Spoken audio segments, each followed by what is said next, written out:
Hello, Stephanie. Uh, and welcome to the three people who are listening. And by three people, Yeah. I do mean Sydney and Melanie's mom. And I think sunshine we can count Sometimes on. sunshine. Yeah. Sometimes my physical therapist. Well, something that I found out recently is that they'll let you see who's been streaming stuff, not just how many streams. You can see who it is, and Wait, like, what? yeah, you at least on SoundCloud you can. What? So you're like, How? oh, who specifically listened to it? And I'm like, oh, it was her mom and Sydney, and that's pretty much it, and me. Wait, can you actually see? Or can you just see who liked it? No, you can go into the stats. You can't do it on your phone, but you could do it on the computer. What? Yeah, you can like see everybody. We know if you've Oh, listened. no. That's kind of scary. See, the most embarrassing one though is there's a couple of those where I'm just played through things that I liked. So on a lot of those, it's like 27 of these were from me. That's fine. I listened to it. I'm just artificially inflating our stats. Well, I don't think if you're signed into your own account and you're listening to your own stuff, I don't think that counts. I know, that just I think is good because that's normally what I do. So I'm like, Yeah. oh, good, it's not keeping track of how many times I've listened to the first several. Well, I don't know. I've been finding it kind of like it's like soothing because I don't have to pay attention to it. But I'm like, oh, It is. it's like I'm hanging out with Melanie. I know. Look at me and my friend. We made a joke. Yeah, we're funny. I think so. Yeah, I don't know if anyone's gonna be into this like virtual hangout, but I think the sound at least will be better than the version that we did before. So That's all. It's fine. so it's available. Hopefully, if all of this works out correctly, then there should be a YouTube video and put on YouTube, and then I'll put the sound file on SoundCloud as well, so people can choose their own adventure. Yeah. We're creating a whole thing here. And now we can actually show the book cover. So this is the book for this time. I love that cover. Because that's supposed to be it. Well, It's supposed to be Atlanta. Yeah. And I mean, she's magnificent. They've instead of giving her amethyst gem, they kind of like encrusted some pearls around her horn. I'm not mad about it, but the horns are never right, which is, I mean, it's fine. It's not fine, but it's fine. But no, she's looking real good. So yeah, Unicorns of Balinor 5, Search for the Star is where we're at. I have fewer notes than I did last time, so this hopefully will not be 2 hours. Yeah, we're shooting for less than that for Yes. your guys' sake. I did write it in lavender though. Stephanie, love that. That's the perfect choice right now. Did we say the title of our podcast? No. Just in case there are any strangers here. Hello and welcome to Pasture Bedtime. I'm sure you guys didn't know that. No, the 3 people who are here, they've never heard it before. You never know. You never know. Yeah, you never know. There was at least one name there that I am not familiar with. What was it? Aaron Deskins? Well, Iris I know, so maybe it was her account, because that's her last name. Or maybe it was a relative of hers. Who knows? Iris is Sharon in my radio play. If you've listened to that. Oh, okay. Yeah. Which I have been working on through quarantine, so I've got the script written and I sent it to people. We'll see if people actually record those things or not, because some people have not responded and other people have. I'm like, I know you're home. You're not anywhere else. No one is. You have one line. Just say it. we're getting off topic. Yeah, as always. It's very early in the morning. I stayed up all night sewing an apron. I saw you did it. So the sewing machine worked. Yeah, I got it to work. Now the thing that was confusing is I think that the singer manual that came with, is for a different model. It still works for most of the things, but just its illustration for how the bobbin should work isn't correct because it's a drop-in machine. And the illustration they had was like a side loading. Oh, that one's definitely not that. But I just Googled the model and then found some. You're resourceful. Yeah. Resourceful lady. Oh. I like that. I mean, I have the internet now. So I know. The world is my oyster. I know. This is a big deal. It's one of the events that has had to happen. So I had to buy internet. I haven't had internet. I haven't had it in my name and actually paid for it since I was like 20. That's a long time. That's what you and Jordan actually are like two friends that didn't have internet, and you both got internet like within days of each other. I mean, what can you do? I feel like you have to have internet right now. I feel like there's nothing else to do. That window is probably annoying. There. We can see more of you now. And octopus. Yeah. Well, I love that. You know, when I'm sitting in my other armchair, I like to have this octopus here for company. I love the line when I'm sitting in my other armchair. I have two. They look like this. There's nothing different about them. I can't really show you. I do have a fireplace here. And I'm currently sitting on a bearskin rug that Sydney gave me for Christmas a couple years ago. I remember taking pictures of you on that bearskin rug. So for those of you who have never watched Baywatch or other cheesy television shows of that period of time, there's a thing that they would always do on Baywatch where if two people were gonna hook up, they'd have them be by a fireplace. Even if, like, the plot of the show was, like, there's a record-breaking heat wave, and, like, people are passing out because it's so hot, still there will be a fireplace if people are gonna...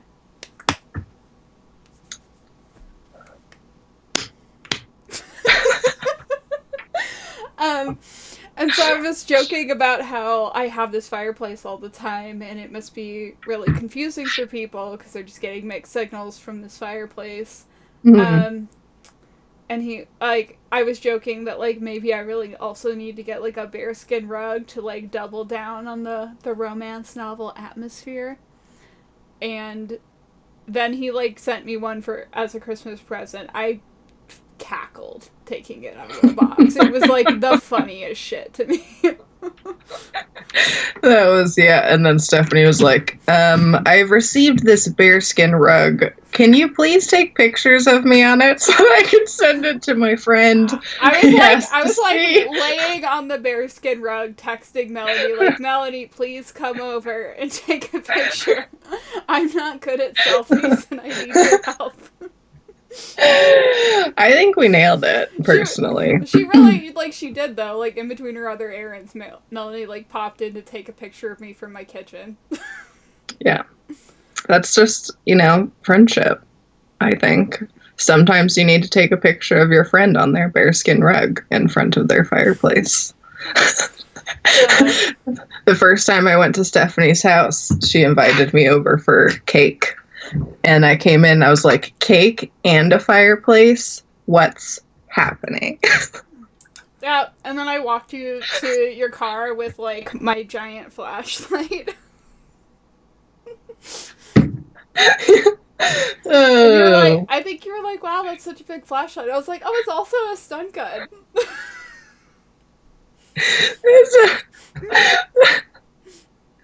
Stephanie's ready. She's ready to attack, much like we're going to bring it back to the point of this podcast, much like Ari with her knife that she just has ready available for stabbing at any time. Stephanie is always prepared with a weapon. Sometimes it's a big flashlight that is also a stun gun. What I'm saying is she made me feel safe.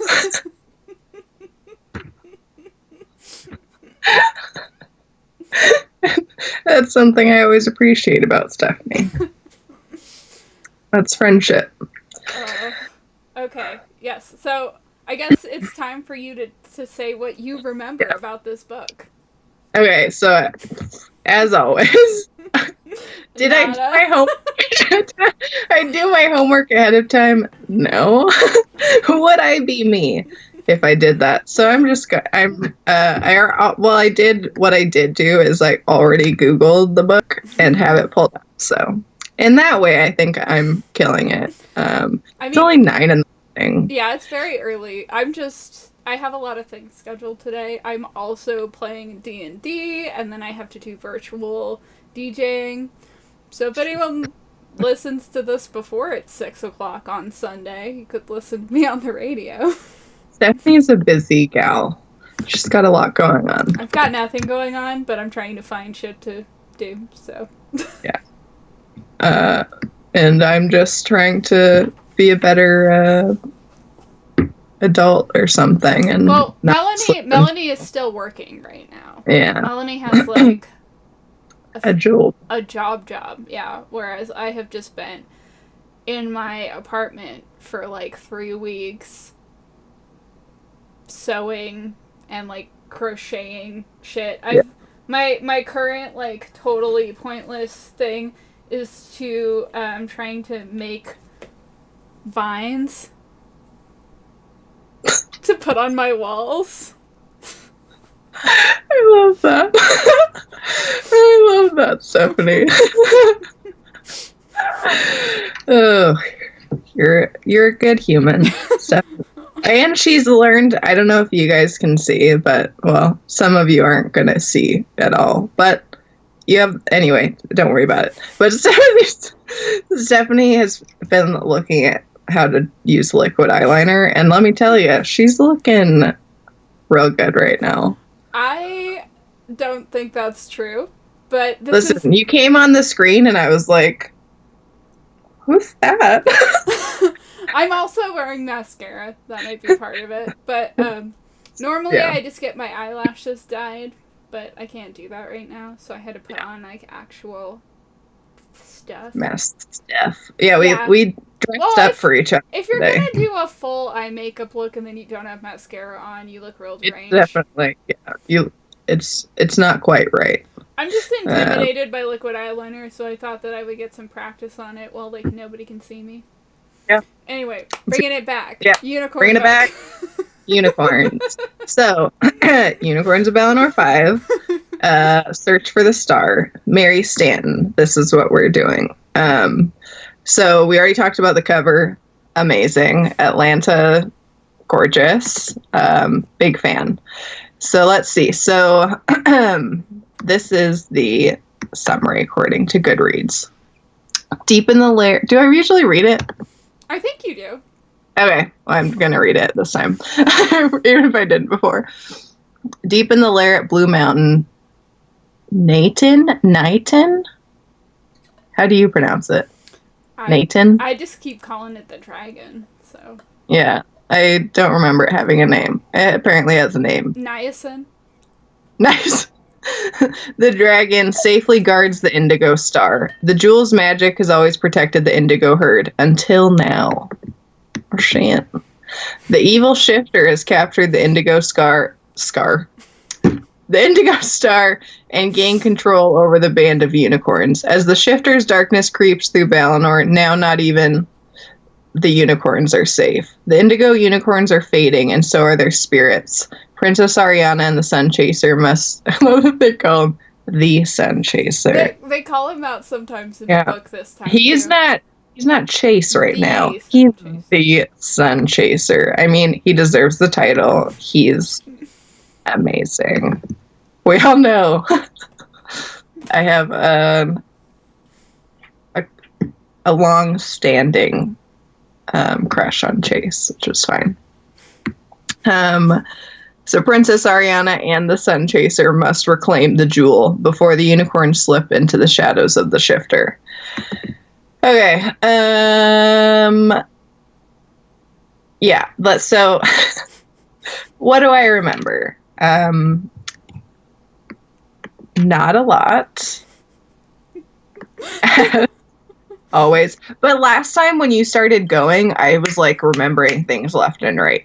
But so I feel like I remember that, like, so they say that the indigo unicorns are fading, that like Atlanta is slowly literally losing her color, like she's getting paler and paler and like isn't able to see things in her little pools anymore. And the dragon is the dragon, maybe I'm confusing this with Harry Potter now, but is the dragon like blind?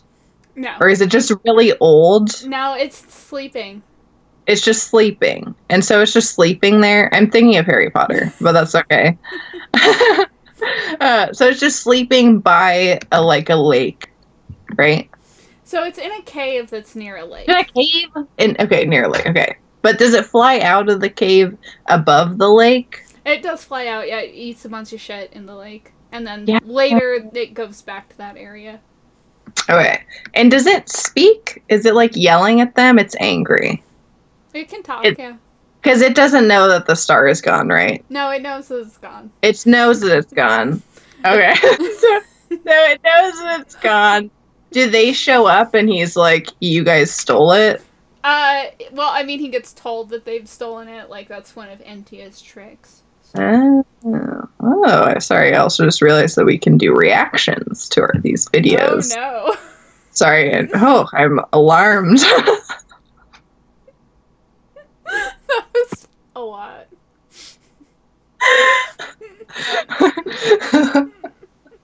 But it matched how I felt at learning that. Okay, so I remember, based on this description, there's a dragon. I've read too many things with dragons. Because they're all running together. I remember it coming out and scooping things out, and they like describe like things like falling out of its mouth. I don't know. And I remember that Atlanta's fading, and they don't hurt it, right? No, they don't. Okay, good. Okay, let's see. Hold on. I'm just gonna briefly just. Oh no, we're squishing your face. My face squished. Well. It's just like that naturally because it's so round. Well, no, like my picture was like right where you were like gesturing and like having your face. So I shouldn't. Which direction is your face? I was gonna try to move it over there, but then it like doesn't like that. It like wasn't getting any bigger. Lame. Okay, maybe I'll put myself over here, on the other side, and then, because it seems like you kind of lean like that way. Okay. Wait, this way? Yeah, you can lean that way now. Because that's cool. What you were wanting to do. So I'm giving you It's just space. my natural lean. Yes. I naturally lean to the left. I should take that mouse out of there. Okay. So, yep.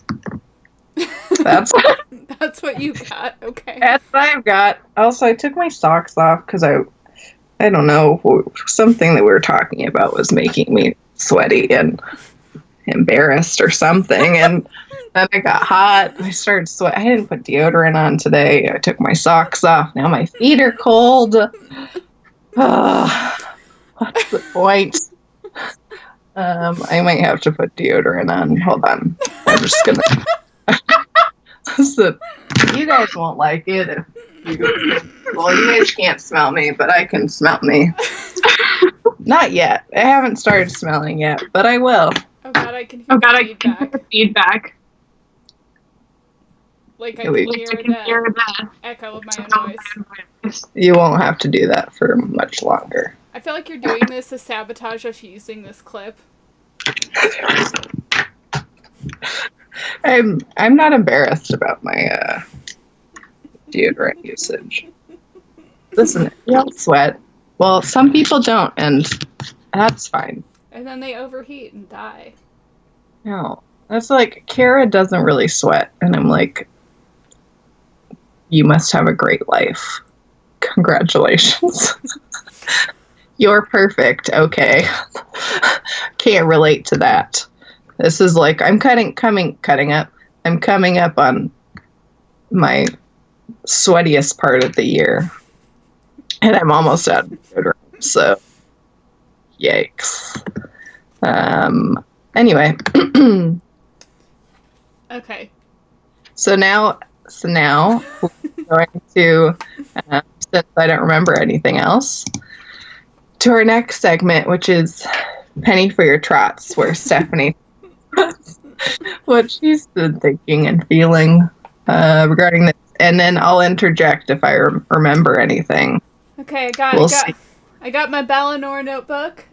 If you'll appreciate how much of that I've already used up. So we begin with Atlanta at the watching pool. This is how every single one of these starts. So then there's an evil laugh, and there's a vision that happens that she didn't direct. Like, normally when she has a vision, she, like, is asking for that specific thing. She didn't ask for this. She just gets a vision of the Blue Mountain and Niacin, the giant dragon, you know, that is sleeping there in the cavern. So then, after seeing that, she asks the pool to show her Entia, who is, as a giant alicorn, flying to Blue Mountain. So he's made himself some wings. Oh, an alicorn. Right. I think maybe you told me this. An alicorn, which I'm so embarrassed that I didn't know this before. That's a unicorn with wings. It's like a unicorn Pegasus, right? Yeah. Is he also, he's black, right? Okay. Yeah. So then we cut to Entia's perspective. He's all up in his feelings about losing the scepter. So he creeps into the mountain to snatch the jewel from under the dragon, because the dragon has to wake up periodically to eat and stuff. And when it does wake up, there's a short period of time when it moves its like tail off of the star gem, and then it's possible to grab it while it's like still disoriented and figuring its life out. So the dragon has been sleeping there, like not moving for so long that it has like a thick growth of mold on it. And then underneath that, it's silver, and it's like exuding light, like it lights the cavern up a little bit.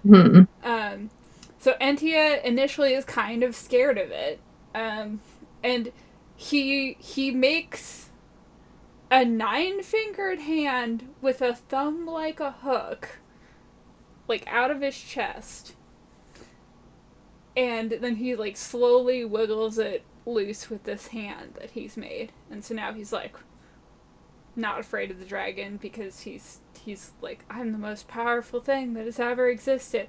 And so he thinks about how he could take his vengeance on Ari and Chase, but he's way more into the idea of torturing Atlanta. He's like really hates her the most for whatever reason. Does he have a crush on her? Because we were always taught that if if a guy is mean to you when you're little, it's because he's got a thing for you. Well, he's really into being a person later on in this book, and he keeps talking about how much he enjoys having hands, so I feel like he's more of a self-loving person. Really into having hands. He brings it up. He's like, my favorite part about being a human is to have hands. Look at these.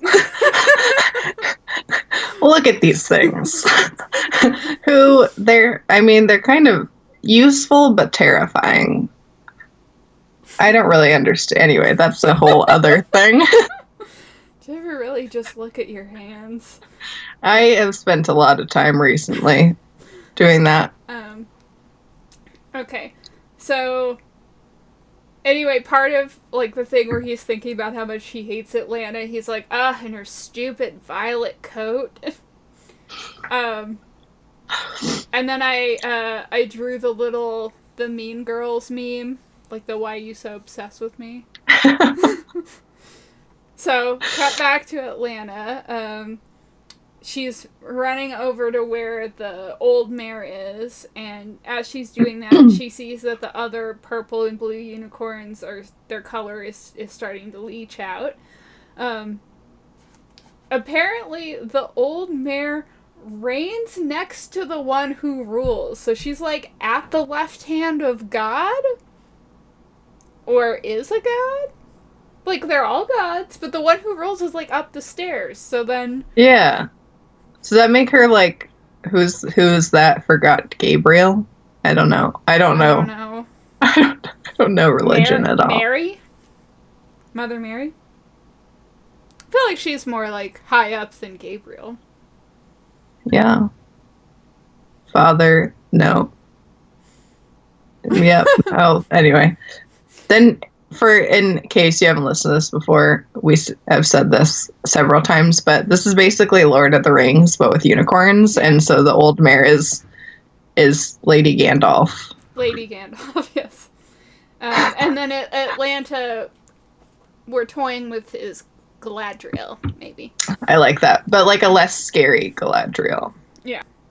So then, Atlanta sees Unicorn Fabio, and she's just thinking about how beautiful he is. She's like, how does he do? She's like, my husband is so fine. He's so hot. How did it happen? Is he a dick? Yes. But he's beautiful. But damn, girl, look at that body.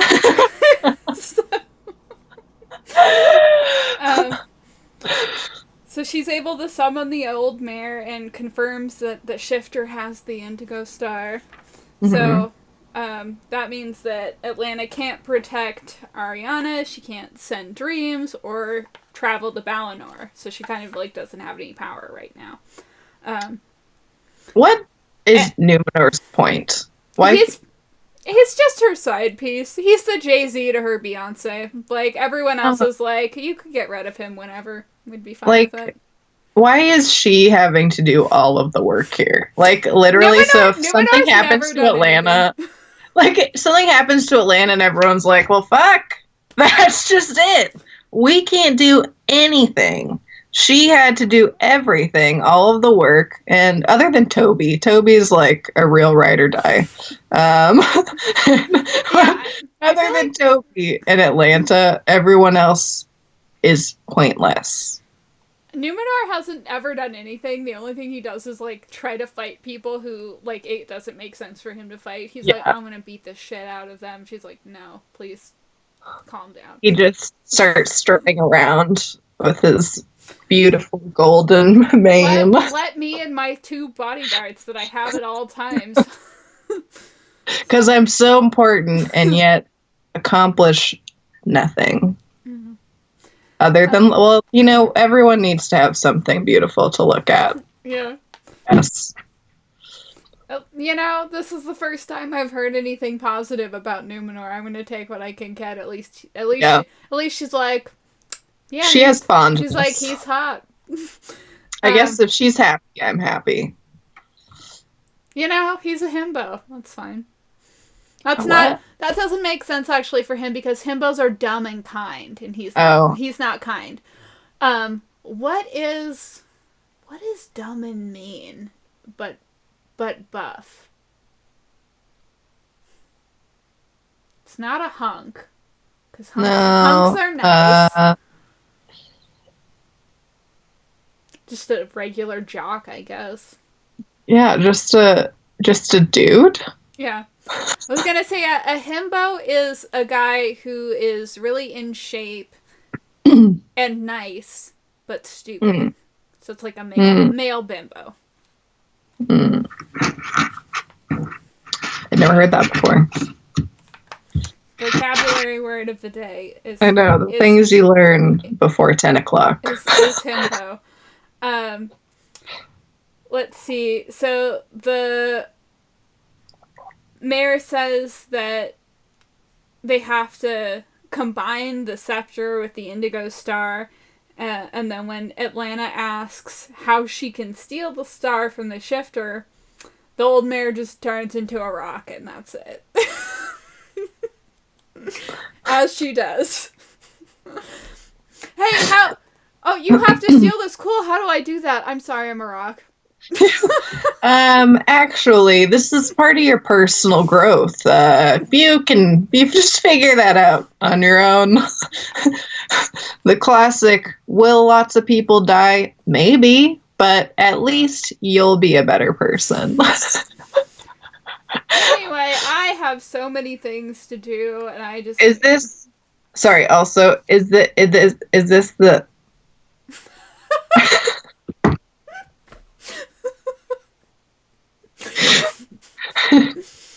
Alright, so imagine this is the scepter. Yeah. And then this is the indigo star. We combine them like that? I guess you just, like, stick it right on top. Just jam it right into that rosewood unicorn's head. Mm-hmm. Okay. Sorry, I just wanted to confirm that. So, cut to Ariana. She's on that boat again with Chase. His horn is still ebony, by the way. I made a note of that for you. Fuck. She's smiling at all of her loyal friends and wondering if people in the village know who they are. Because she's told Finn who she is now, and he seems afraid of her rank. Is he still with her? Yeah, he's with them. He's with them for the whole thing. So adorable, gangly little redhead. So Toby hates the boat. Lori also hates the boat. She and Ari both got like really seasick in the middle of the night because there was like this storm. And then Chase purified some water with his horn for them to drink, which helped. What a guy. And then as they're like getting off, Lori's saying that she's never getting onto that boat again. And then Toby says that no one asked her to get on it in the first place. Toby is the master of sass, for reference. And then, so Ari sees that Toby is about to be even more mean than that, and then Finn interrupts them saying that, like, oh, I was sick too, like, and then Lori kind of likes feeling confident, or, like, more confident than Finn, I think, because immediately her attitude is, like, a little bit different, and she starts telling him, like, about how, like, she could help him, and stuff like that. Like, she's like, oh, I have all kinds of ideas for, like, what you could do. I think that, like, she's just like, everyone's always doing this weird shit, and nobody ever consults me about anything, and I don't, like, think anyone's doing this correctly. Yeah. What's my purpose? Yeah, why am I here? Even I don't know. So then... Yeah, same. So then she and Finn are, like, talking and stuff, and they're kind of clearly flirting. And then Ari asks Chase if he thinks that Finn is good looking. And the Scepter interrupts. Like, the Scepter is basically Siri just answering every question that you didn't ask it.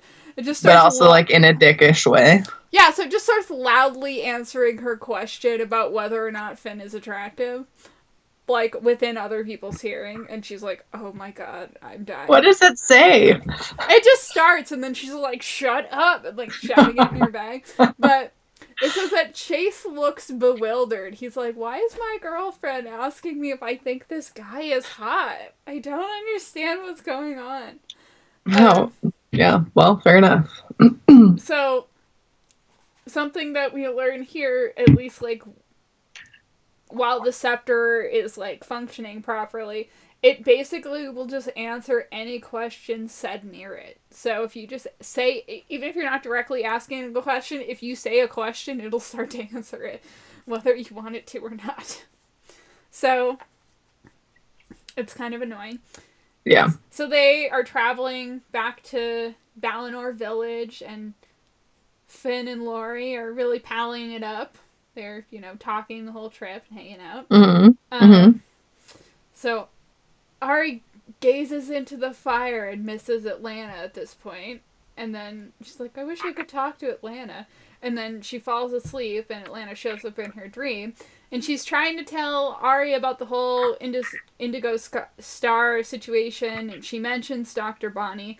But Ari's too busy just acting like a third grader at show and tell. She's like, I did this thing and this thing and this thing, and Atlanta's like, that's great. Can I convey this important message to you? Could you shut up for a second? And Ari's like, no, I Meanwhile, have things to tell you. she's like, but what about, like, yeah, she's just really excited to see her. But Atlanta's like, my voice is fading out. I don't have much power. I need to actually tell you this important thing. So then she wakes up and Without having learned, without Atlanta being able to tell her? Well, she just says something about the Indigo Star and something about Dr. Bonnie, but she doesn't really get into any more details. So when Ari wakes up, Chase also wakes up because he can, like, sense that she's upset or something. So they, like, she goes to talk to him, and he's already coming over to where she is, and then she throws her arms around him, and it tells you how he smelled, which was, like, wild grass and fresh air. It's like... I don't know, the problem with him smelling like that, that seems like something that you would hear in a YA novel. Like, they'd be like, oh, I hugged him and he smelled like cologne and it really did something for me. They're in love, so that's her man, unicorn. Her unicorn man. So then, she asks the scepter, like, what's going on? And he just keeps saying it's dark. Like, he can't answer the question. I remember that. They get back to Balinor Village, and they describe these 3 types of unicorn that apparently exist, other than celestial. There are royal unicorns, worker unicorns, and warrior unicorns. Oh, I forgot about the warrior unicorn. Yeah, we see them, but they have, like, they don't have a jewel, and they have really, really long horns, like, where it's like a spear. Like a narwhal horn. What? Sorry. Narwhals are so funny looking, I'm just imagining now these It says that they're spearling. I forgot about the warriors. Obviously, I remembered the working class unicorns. Yeah. So Samet is back, and he's excited to see her. They remind us again that he is fat. It's important that we keep that in mind. So, Ari goes to take care of Chase once they're there, and Finn apparently feels uncomfortable with, like, her working and him not working, so he tries to help her feed Chase, and she's like, no. She's like, no one does that but me. I remember that. That's my job. This is my man. Don't you touch. How dare you? My man. So, he's having class issues, basically. He's like, you're a princess, and I, like, work at an inn, and I don't really know what I'm doing right now, or what the expectations are, how I'm supposed to be behaving. So on Chase's suggestion, he's promoted to cavalry captain. I can never say that word. Oh, I remember that. Cavalry? That's so cute. Cavalry. Yes, but I remember. That's adorable. I forgot about that. Yeah. So he's in charge of the non-existent military, I guess. We finally get to see Samet's wife, who we've never heard of before. She's also fat, but she's hotter than he is. It says that she's graceful with nice skin. So, holy shit! I know, a positive representation of a fat lady. You thought it would never happen. I'm impressed. Mary's growing on this journey. She's developing as a person and a writer. So they're thinking that maybe they should have a ceremony to, like, formally present the scepter to Ari as sort of like an announcement that, like, they have the scepter back and they have some member of the royal family around to, like, let the people know, you know? And Ari's a little on the fence about it. She's like, I don't know if that's a good idea, but also maybe it would be, because then people who wanted to be supportive of us would, like, know that we out here. Yeah. Lori is annoyed at the idea that people might start bowing at Ari's feet all the time. She's like, hate it.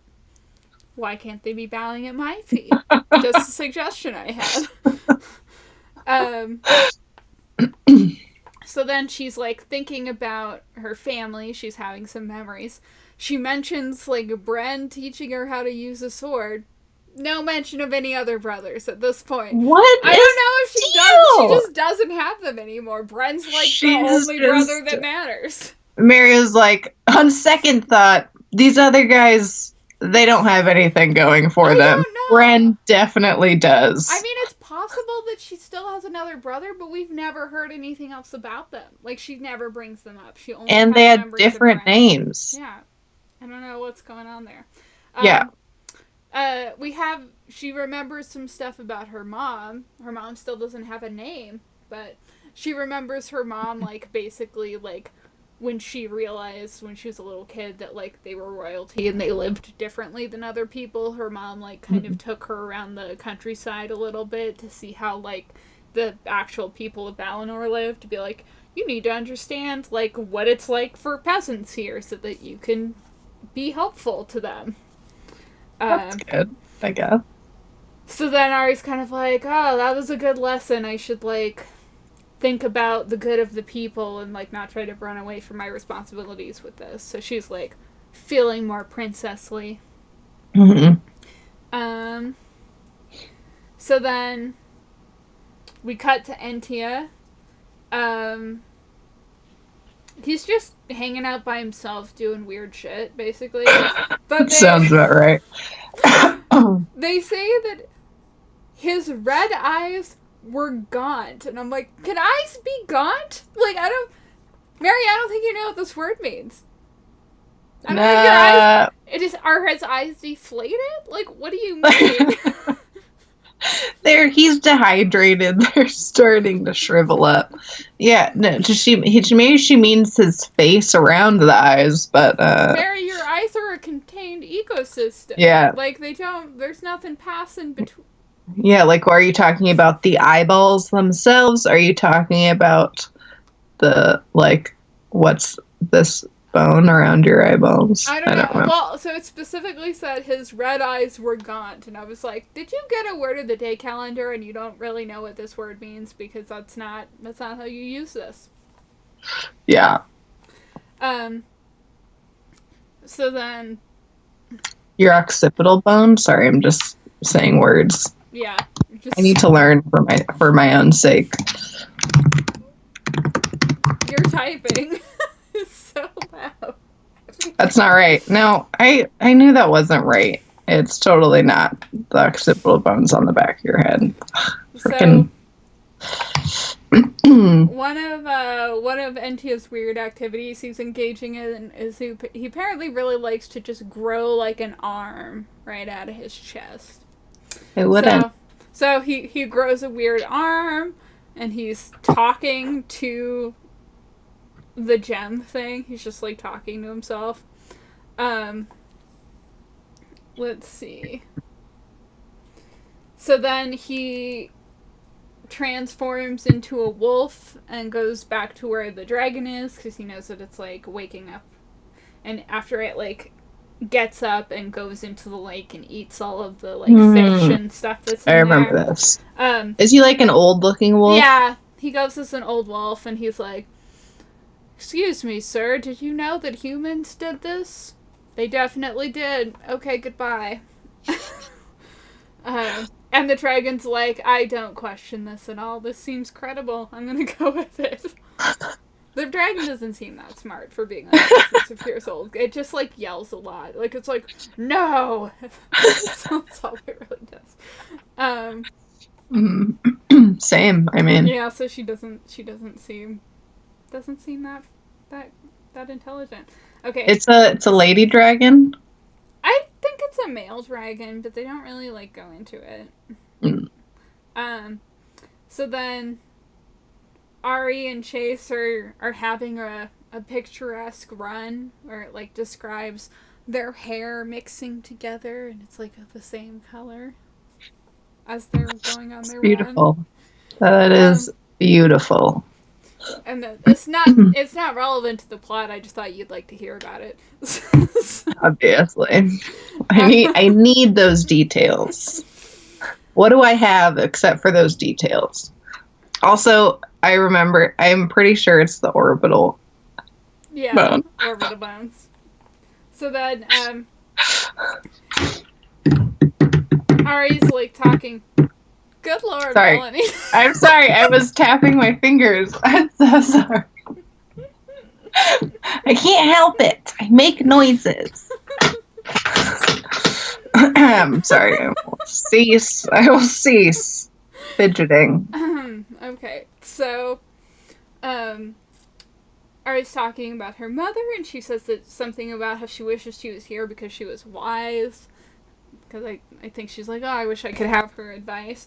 I'm just impressed that her mother seems to be getting some sort of characteristics instead of being just a vague rose smell. Like, it's not a character. It's not. It's not. It's not a human being you're describing. So then Samet says, let's see. So there's like this whole windstorm thing that happens from the dragon flying, and she's in the barn when it happens, and like it starts like crashing and everything, and so she's like trying to stay with Chase, and he's like, no, it's not safe for you, you should go with Samet, and she's like refusing to do it, and he has to like, Chase is like, no dude, take her, and he has to physically drag her out of the stable because she won't go, even though it's like, you will die. Yeah. So then, what would women do without a man to protect them? I don't know. They die in a stable. So, everyone is like hiding in the fruit cellar, and then Ari hears Chase scream in her mind, and then their connection is not there anymore, so she can't hear him. That's traumatizing. Yeah. So she like freaks out for a little bit, and she's trying to get out of the fruit cellar. Yeah, and then everyone's like, you'll die, that's not helpful. Also, like, you're the only member of the royal family that's left, so why don't you think about the further consequences of your behavior? Like, you're not one person in this scenario. So then, because she's freaking out like this, like, Lori jokes about how she would be a better princess, and everyone else thinks that that's really funny, and she's like, I was not kidding. She's like, but really, what if I took over? I just think I'd be better at this. So when they finally get out of there, it turns out that Chase's horn is stuck in a tree. Everyone thinks that's really funny. And he's upset, right? Because they're laughing at him. Yeah. But then Ari, like, kisses his ears a bunch, so maybe that makes up for it. Oh, no. So then, because of this incident, they think that Entia might be controlling the dragon, when really Entia just lied to the dragon, and apparently it has a very low perception score. just didn't figure it out. So then, because this is all happening, they're thinking that, like, that ceremony thing is definitely postponed because they probably don't want to draw attention to Ari's presence right then. And then, back at the inn, some tall, hot blondes in leather show up. There's a whole group of them. They're all blonde. They're all tall with, like, long blonde hair, and they're all wearing, like, sexy leather outfits, male and female. Holy shit. They're dragon hunters. Yeah. So I remember them. They're really strong and they very dramatically announced that they're dragon slayers. Yes. And they want to kill the dragon, and so Ari has to try to save the dragon and get the Indigo Star. I think my favorite part of that interaction is she's like, well, instead of killing the dragon, why don't we just, like, recover the jewel and give it back to it, and then it can just go back to guarding it, and problem solved. And they're like, don't be dumb. They're like, here's the thing.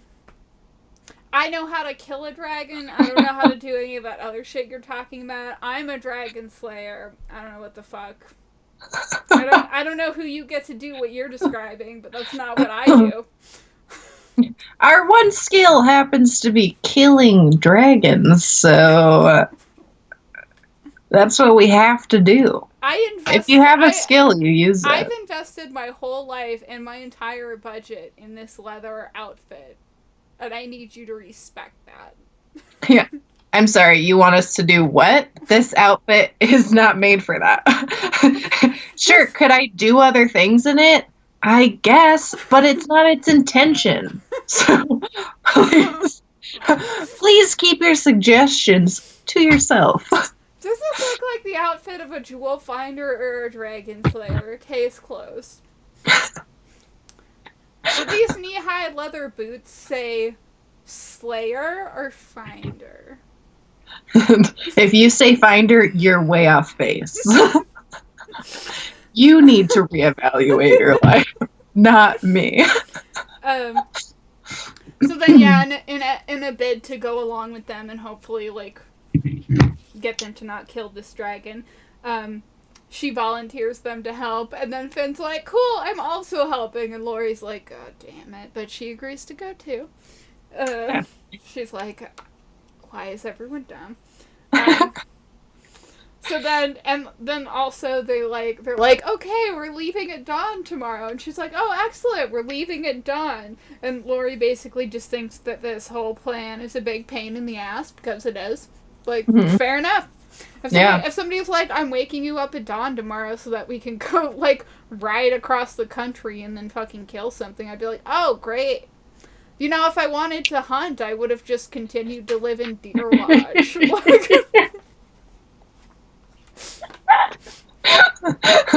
Yeah, that makes sense. So then, Antia's at home, just, like, really chewing the scenery with some villain behavior.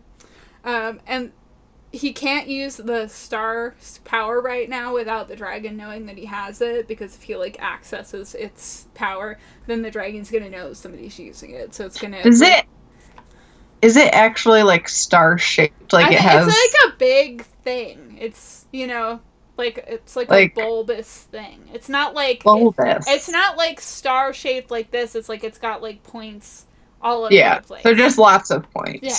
But it does have lots of points. Yeah. Okay. So he's hoping that the dragon will, like, kill Ari for him, and he won't have to. Right. He's like, it'd be much more convenient. He's trying to outsource it so he can't use the power of the jewel right now. So then Entia turns himself into, like, this person, which is, like, a guy with, like, a long black beard, like a skinny... That was going to be my question. Old wizard dude, yeah. Yes! I was like, does he have a black beard? He does. As all villains do. Apparently he likes being a person. Because of hands. He's super into the hands thing, and he thinks that he's more graceful than any person, despite sounding like a real fugly bitch, but whatever. Kylie shows up as a snake. He chokes her for looking at his jewel thing. He's a dick. And then he wants her to follow them and then see if she can steal, you know, the scepter while everything's going down. Is she still in her, like, half woman, half lizard in this form? moment, she's just a snake. Yeah, she's okay. Just a snake right now. But they have her show up, they have him tell her to do this, and then she doesn't show up in the rest of the book. Like, we don't see her again, so I don't know what the point of this scene was. What? Okay. Mary just forgot about it, or maybe it's in the She forgets about lots of things. Yeah, I know. So then while they're on this journey to go to where the dragon is, they run into some of the freed slaves, so some of them didn't get recaptured. That's good. And they recognize Ari as, like, the person who helped them before, so they're, like, all well disposed towards her. Are the freed slaves humans, or are they some people. Of them animals? These ones are all people. Okay. And they're, like, hanging out in the woods because they made a pact that they wouldn't go home until they had recovered the rest of the slaves. Because they're like, well, those are some of our loved ones, and just because we were fortunate enough to get away, we can't just, like, fuck off now. We have to... Right. So, Lori is very blasé about the whole situation and kind of, like, is like, oh, it's those people we saved from that pit. And then she kind of thinks, she's like, it's weird that, like, no one's thanking me. I was also there. It's like, do you not remember the whole betrayal aspect of your presence? Oh, Lori. I was also part of this. Yeah, you were not on the correct side, though. The thing Oh, that dear. you've forgotten. Like, the whole time that was going on, you were just being a dick, kind of. Revisionist history. Yeah, well, she's on board to be part of the group, so now she's like, I'm part of this group, and in fact, I was thinking, why don't we center the project on me? Sounds about right. That's something that somebody in my band said once. It's a reoccurring joke now within the band. Center everything on me. Yeah, one time when she was drunk, our guitarist was like, guys, am I wrong? Because I feel like we should center the project on me.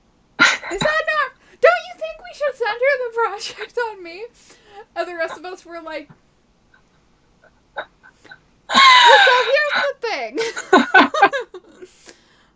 Thing number one, we need all people in the band. Like, everybody who's in the band is necessary for the band. But the other thing is, like, the person who's in charge of the project is the person who's putting the most effort into the project. So if you have a lot of ideas and a lot of effort you want to put in, if you have, like, some songs you want to fully write and give to the rest of us, like, well, we will play them, but that's not gonna happen. So... You can be in charge if you'd like to be in charge. I actually have been trying to not be in charge the whole time, and I keep being in charge, so... That's... I know who that is. Just... It's okay, she's not gonna listen to it. Or maybe she is. We make this joke to her face, so it's fine. It's perfect. It's just a joke sometimes when, like, if she says something like jokingly egotistical, we'll just be like, oh, should we center the project on you, Brie?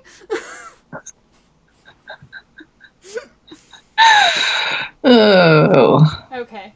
Stop talking. Sorry. Stop talking shit. Okay, so they run into these freed slaves. Mm-hmm. And Ari's like, okay, cool, I'm gonna go with these people.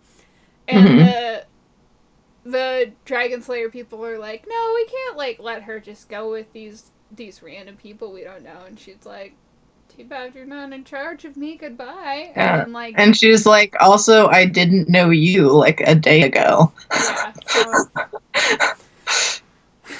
so she goes with them, and they sneak her into the castle, because they like, know... Entia's castle? Yeah, so they know the same kind of, like back ways and stuff that Dill did, you know? I'm having some vague memories.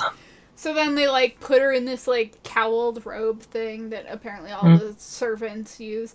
But then she, like, talks directly to Entia. Like, she and Entia are, like, face-to-face having a conversation at one point. And I'm like, do you not know what, like, your nemesis looks like? Because aside from the cowl, I don't think she does anything to disguise her appearance. Huh. Okay. I just vaguely remember this. So then this next part really rips off a lot of stuff from Star Wars. So, I mean, if you're gonna steal from the greats, you might as well include Star Wars in that. So, she'd been thinking as she was going to the place and, like, talking to the scepter was, like, as it was getting closer to the jewel, it was kind of getting more powers where it could say things that weren't answers to questions. Like, it can talk to her a little bit more. And so she was trying to figure out, like, what's the best way magically for me to get this done. And it basically suggested that she needed to find a way to use the first magic, which is, like, the ordinary stuff, right? So she's, like, been thinking about that the whole time. And then the ordinary stuff? Yeah, and then there also was a thing where Atlanta briefly came to her in a dream and was mentioning that, like, he has the jewel with him at all times and he never sleeps. She just repeats that more than once.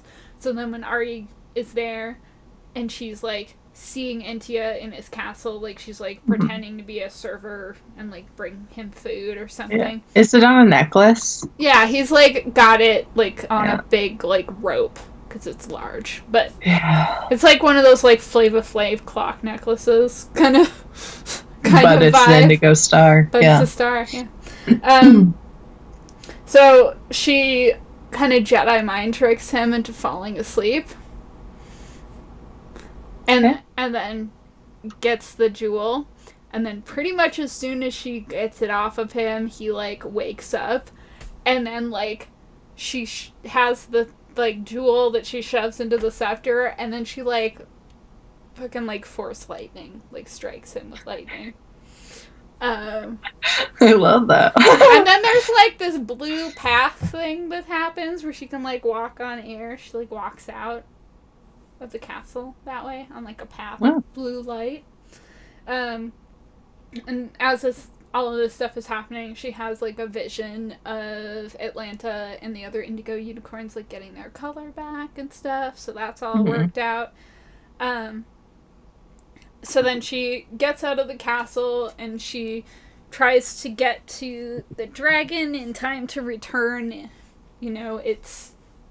return the thing to it so that it doesn't get killed by these dragon slayers. And so there's a little contentious standoff thing where she's trying to give the thing to the dragon, and the dragon's like, I have trust issues, but also I'm not very smart. And then the dragon slayer people pop up and they're like, you are in the way physically of us trying to kill this dragon. Could you move, please? And she's like, no, because I am your sovereign, and, like, does, like, a dramatic, like, announcement thing where she, like, holds her scepter up. And then I am Ari, hear me roar. And then everybody else is like, okay, I guess we I guess we won't do that then. And then the dragon fucks off back home. And that's it. That's the whole book. Wow. Well, that sounds like a real journey. I think that sounds pretty exciting. I feel like they're getting more exciting each book. This is just my perspective from hearing your notes. So now we do our ratings. The pony scale, yeah. Yeah, so scale of 1 to 10 ponies, horse content. I would say the horse content has been a little bit lower than the previous A lot of dragons. ones. A lot of dragons. Not as many, like, I mean, there were those couple of, like, romantic moments between Ari and Chase, but I feel like there could have been more horse content. This was maybe only, like a 5 on horse content. Okay. It's pretty low. I don't remember what you normally rank I feel like it's like there was one of them that got a 9 on horse content. I think last one you gave a lot of horse content. Well, I mean, the last one started off with a shower scene with Atlanta. Like, it's really hard to come back from that. You can't top that. And we got Rednall last time. Yeah. Yeah, okay, so only a 5. Well, there's a lot that's less horse shit. Something to consider. Scale of 1 to 10 ponies, literary worth / merit. Like a 3. I feel like the last couple ones were better. Like, yeah, okay. This one didn't seem that interesting to me. Okay, that's interesting. 3 ponies. Scale of 1 to 10 ponies, overall enjoyment. Again, I feel like I didn't enjoy this one as much as I enjoyed the last couple ones because like there wasn't enough like wacky shenanigans. Yeah. Yeah. Um. So like a 5. Like it was alright, but it was. Okay. Let's hope next one Mary does a little bit better, because I always find dragons exciting personally. The dragon really didn't but do anything. Like it wasn't very smart, and it just sort of like it flew around and like buffeted things with its wings for a little bit. And that's kind of it. That's all it really did. Other than like existing. Boring dragon shit, not the fun dragon shit, Yeah. but boring dragon shit. Okay. It wasn't that interesting, and it didn't have like the drama. Like there weren't any like cool dragon descriptions or anything. She was like, I don't know, it's covered in mold. That's not very exciting. Okay, well, do better next time, Mary. So this is the 5th book. So next one will be the 6th book. Okay. Okay. So now, what do we call the horse story? I have one this time. Main characters. Yeah, main characters. I never remember that.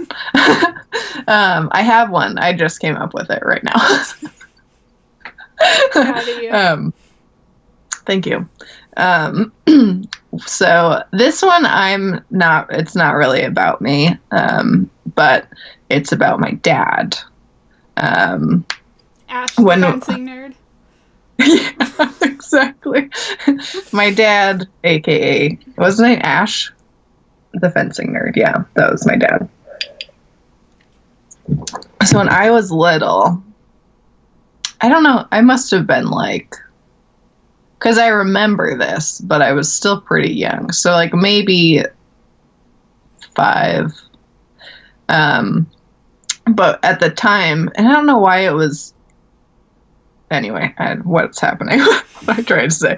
So, my hometown is like, it's like weird little rural town, and we didn't live in like a neighborhood or anything. We just had like properties that were next to our neighbors, and we kind of all just had like a lot of dirt land.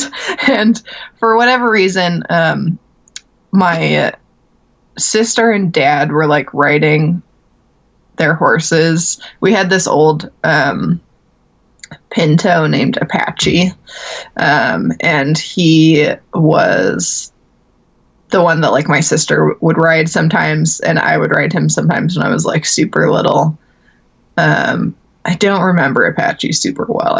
We just have like some pictures of him, but my sister was riding Apache and my dad was riding his horse. And something happened. They were like outside, so they were just outside of our gate, the way that like our properties were lined up, and in this just kind of dirt area riding. And like I think my mom was there and the neighbors were there, but my dad was like cantering his horse, being super majestic, I'm sure. This is also the period of time where my dad had a ponytail, so I just feel like that adds to the story. So he was Ponytail Dan at the time, just cantering, being like a cool dude on his horse. And something happened. Did he also have like a single earring, just so I can... No, I wish. That would have been so prime. No, so he is wearing, I'm confident that this is what he would have been wearing, because I've seen pictures of riding Dan. He would have had this like white helmet on. But so Ponytail Dan's cantering, just being a cool dude. Valerie's riding Apache, also in the same area. Something happens with Apache and Valerie gets thrown off. And my dad, like mid-canter, jumps off of his horse and like runs over to like get Valerie. And I just remember, and I remember her crying and them carrying her inside, and she was crying. She was like, okay, but it was like scary and traumatizing for a child.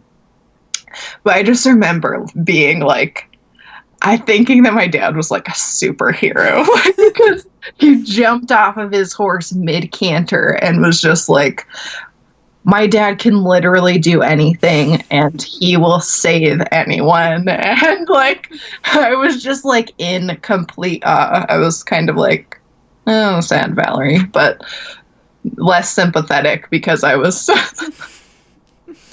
I was just so in awe over how cool my dad was. You're like, in that moment. that sucks that you got hurt, Valerie, but like meanwhile, that was a great job. I'm so impressed. I think that like that just carried over to like for like the rest of my life. I was just like, my dad can do anything because like at such a young age I saw him do what seemed like an impossible thing. Like the most majestic, amazing, heroic thing that any person could do. That was what that moment was for me. And so then I was just like, well, my dad's he's a hero. He can literally do anything. He can protect anyone. I don't know. I'm sure that I've mentioned that before, but I don't know if he knows that. But I very vividly remember that as being just like this amazing moment in my life of my dad being super cool and saving his child who was like fine but traumatized. Oh man, I got nothing like that. Like my most iconic moment with my dad was probably that time that he lit himself on fire after I told him not to pour gas on the fire. No. Have I not told you this story? No. Okay, so I've not heard the Stephanie's dad lighting himself on fire story. okay, so we were camping. I'm putting air quotes around that because at this point my dad just lived in a van in the woods, so like he lived there. But I was camping because I was visiting him. I remember that he had replaced one of the interior doorknobs of his van with a can opener at that point, so you could just open stuff off the door. Yeah. But Yeah. I don't know. He had this thing where he like didn't think it was an adequate fire unless you could see it from space or some shit. So he had a chainsaw and he'd just like chop old like dead trees up, and then he'd just be trying to like ignite these massive logs without really like building anything up too much for them to like catch from. And so I was like sitting in like the passenger seat of this van like reading a book, and I look over and he's like been messing with this fire for a while and is just not catching the way he wants it to. And he says, "Oh, let's put a little bit of that Boy Scout water on it." And he grabs this gas can, and I was like, "Jerry, I don't think you want to do that." And he was like, "Why?" And I was like, "Well, because the flame can travel up the gas and light your gas can on fire." And he said professional driver on a closed course, which was his phrase for shut the fuck up, I know what I'm doing. So I was like, alright. And I just went back to reading my book. And then a while later, I looked up and just like everything was on fire. There was there was like this swath of burning grass, and then there was the gas can like tipped over with its little yellow plastic spout on fire. And then there was there was a rag next to that where he had obviously tried to beat the flames out, and then the rag had lit on fire. Jesus, and then he was Christ. like shaking his leg, which was on fire, like in the air, like he clearly tried to stomp it out and lit himself on fire. But he did all of this completely silently because he didn't want me to know that it was happening. Because I think in his mind he was like, I cannot let my child know that she was right. I'm like, she cannot know. So he didn't make a single sound the whole time this was happening. Like, I didn't hear anything. And so I'm reading and I look up and I see all of this. And I took this in and I was like, oh, he doesn't want me to notice this. He doesn't want me to know this is happening. So I was like, okay. And I just went back to reading. I didn't do it. And we never talked about it.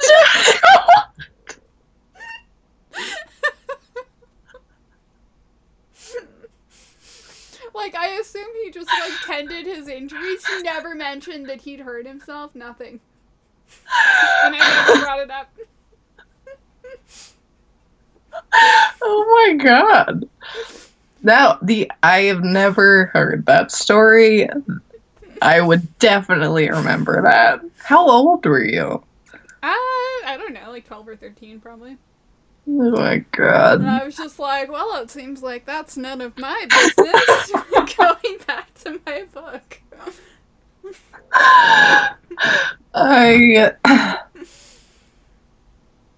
Well, it sounds like at least he wasn't super injured. Who knows? He's like, what? Never acknowledged that this happened. Everything. The fact that he calls it Boy Scout water. He had a lot of weird phrases. I have used so many of these phrases, and then people are like, what the fuck are you talking about? I just think that they're normal things to say on some level. I remember, like, Abby one time, I said something about, like, somebody venting their spleen, and she was like, ew. I was like, what? That's a phrase that people use, and she's like, what does it mean? I was like, it means you're behaving angrily. I can exactly picture Abby's reaction to that as well. It's the four humors theory of the body, Abby. Splenic people are angry. Oh my god. That's amazing. That was a great story. Yeah. You've got your dad's stories, I've got my dad's stories. I know. I'm learning so much. There's been a few times where I'm like, I'll start to try to tell a story about my dad, and then I'm like, did you ever see that Chris Farley skit where he's like talking about how if you keep going down this path in life, you'll end up living in a van by a river? That was my father. Like, he did for a while. Like, a long time. By the river. He was by a river, though? For a while. I mean, also, it's like a van, so it could be by a lot of places, but it was usually near rivers so that you could have water. That makes sense. It sounds nice. Yeah. The river scenery. Yeah, I mean, I'm sure some parts of it were nice, and other parts you're like, I'm cold and everything's biting me. But yeah. I mean, like, this whole aspect, I think, is, like, why when people are like, do you want to go camping? I'm like, no, I don't. Does not sound enjoyable. I actually spend a lot of time and money every month making sure that I can live indoors. That's, like, one of my main goals. So, and you're doing it. I do not want to go camping. That's fair. Well, man, hey, it's only been like an hour and a half.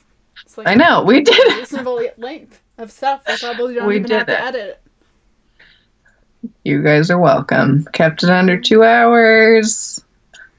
Okay. Well, thanks for hanging out, Melanie. Thank you. It's good to see your face. Can we high five or something? Is that a thing? Yeah. Whee! That was a lot. We did it.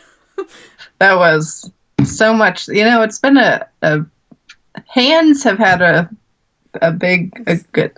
It's been a hand heavy episode. It has been a hand heavy episode. Also, sorry, I just realized that I'm wearing this Nickelback shirt. It's my pajama shirt. This is what I wear for comfort. I still think it's funny that somebody gave you that as a gift and then was shocked that you wore it. It's like, what did you expect? Now I have to be seen with you in a Nickelback shirt. Why'd you get me the Nickelback shirt? You knew this would happen. You did this. Yeah, I know. Well, that's Aaron Jewell gave me 2 Nickelback shirts, and then someone asked about my Nickelback shirts, and he was like, they were like, oh, do you have more? To Aaron was like, do you have more Nickelback shirts? And he was like, just ask Melanie. He was like, what did he say? Melanie's Nickelback t-shirt emporium. He said something. Fuck, I can't remember his actual wording, but it was basically like she has an excess of Nickelback shirts, and I was like, I have 3, and he was like, anything more than 1 is an It's excess. kind of a lot, yeah. I mean, for like different shirts for the same band, yeah, I Yeah. don't think even I have that many of anything. Well, I still have not received a Creed shirt, so no one wants my hand in marriage. My parents will be disappointed. Why don't you wait for your fucking birthday, Melanie? I'm sure you're gonna get more than you want. Your room's gonna be. Or just It's me gonna be swimming in Creed shirts. Creed t-shirts and posters of Frisians. You're describing my dream scenario. Somebody paints a mural of just like a Frisian on your wall. Oh my god. Mom. I mean, Melanie, we could do it. That wouldn't be that hard. No. All you would really need is to borrow somebody's projector. Then you can project the image onto the wall and trace and paint that. Smart. Stephanie, you're a thinker. I really hope that she actually does this. Things, and there's some wheels are turning. We're getting off topic, but the topic was that bye guys. fare thee well. Yes, I hope that somebody enjoys this. Yeah. And we'll see you next week for the next book. I don't even know the title yet because I finished that book last night, but I'm sure it'll be great. Yeah. Okay. Okay, bye. Stephanie. Okay. We don't